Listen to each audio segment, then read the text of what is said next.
Avstraliyaning ABC kanali yaqında Xitoy hukumati tarafidan Sharqiy Turkistonga maxsus o'rinlashtirilgan ziyoratga qatnashib kelgandan keyin bir maxsus programma ishlab tarqatgan.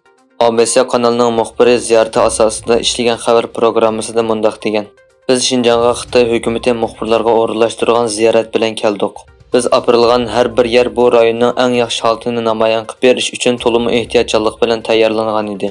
Xitoy hukumati o'rinlashtirgan bu ziyoratda Avstraliya ABC kanalidan sirt yana 20 dan oshiq davlatdan kelgan muxbirlar bor bo'lib, ular Urumchi, Qashqar va Turpan qatorliq joylarga apirilgan.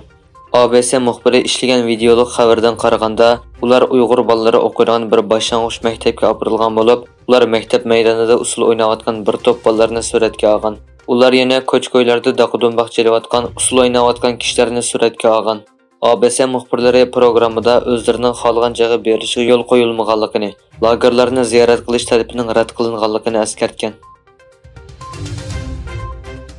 Keriya turmisining 10 ming mo'dan ortiq terrorga yeri borligi, buni Xitoy ko'chmanlarining huddi olganligi va bu yerlarda Uyg'ur siyosiy mahbuslarning majburiy emgakka silindiganligi oshkorlandi. Erkin Osiyo radiosining ziyoratini qabul qilgan Keriya turmisidagi bir atrat boshlig'ining oshkorlashicha, mazkur turmaning 10 ming mo'dan ortiq terrorga yeri bor bo'lib, bu yerlarni Xitoy ko'chmanlari huddiga elib boshqardi ekan. Bu yerlarda mazkur turmadagi mahbuslar emgakka silinadi ekan.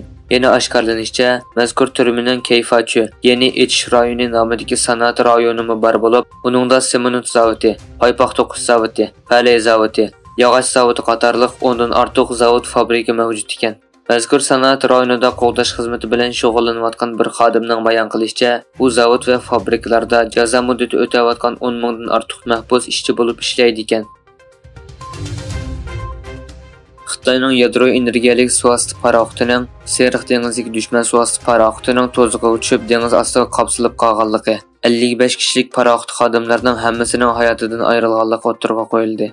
Angliya vaqt gazeti va kundalik pochta gazetining xabarlariga qaraganda, Angliya axborot idorasi oshkorlagan maxfiy kodlangan dokladga asoslanganda, Xalq ozodlik armiyasi qarmog'idagi dengiz armiyasining 093 tiplik yadro suvosti paraxoti 21 avgust Xitoyning shimolidagi Shandong o'lkasi dengiz qirg'og'idagi Langar va Zanjir deb atalgan suv to'saqlariga petib qolgan. Xitoy bilan murassallashayotgan Almi shirkati oxirida Xitoy hukumatining qat'iy talabiga bosh egdi. App Store'da e'lon qilingan detallar cho'qim hukumatning tasdiqidan o'tishi kerak. Reuters agentligining xabariga qaraganda, mazkur shirkat Xitoydagi app do'konida yangi applarni e'lon qilganda, tor mazmun ta'minlovchi hujjat topshirishni talab qilishga boshlagan. Xitoy doiralari Afg'onistonda Taliban hokimiyatga chiqqandan buyon turli diplomatik va iqtisodiy vositalar orqali munosabatni yaxshilashga urinmoqda va bu ahvol dunyoning diqqatini tortmoqda.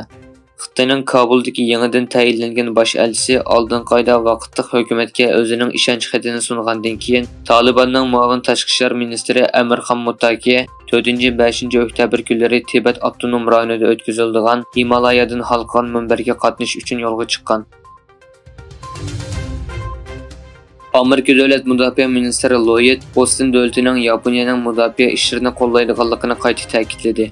Amerika Davlat Mudofaa ministrligida Yaponiya Davlat Mudofaa ministri Kihari Minorini kutib olgan Austin birlashma axborot e'lon qilish yig'inida so'z qildi. Austin mundaq dedi: Biz Xitoyning majburlash harakati, Shimoliy Koreyaning xatarlik ig'vogarchiligi va Rossiyaning Ukrainaga qarshi beparvo urush qatorliq muhim o'rtaq xirrislarga duch kelyapmiz. Bu xatarlarga qarshi Amerika Yaponiyani qo'g'dashda qat'iy ching turadi.